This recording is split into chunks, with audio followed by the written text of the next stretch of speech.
Oui, Monsieur le Président. Cette délibération nous présente encore différentes structures et nous demande de leur allouer une subvention représentant un montant total de 836 305 euros au titre des plans locaux pour l'insertion et l'emploi.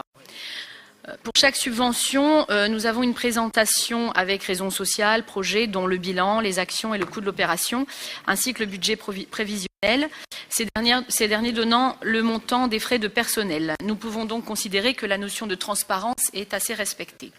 Cependant, un critère primordial nous interpelle, encore une fois, celui des frais de personnel, justement. En effet, pour plusieurs structures, le montant est soit quasiment équivalent à la subvention octroyée, soit supérieur à 50%. Ceci nous gêne dans la décision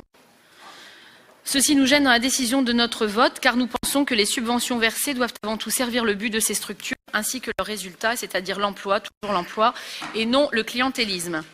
Nous souhaitons un état des lieux de ces structures, car nous avons réalisé en commission, après en avoir posé la question, que les critères de sélection étaient plutôt aléatoires et tenaient plus souvent compte de l'ancienneté de ces structures. Nous en avons donc conclu que l'ancienneté était plus importante que celui des résultats obtenus. De plus, il est primordial que dans le cadre de l'insertion et de l'emploi, ces organismes mènent une politique en faveur des métiers porteurs, ce qui est le plus important. Merci.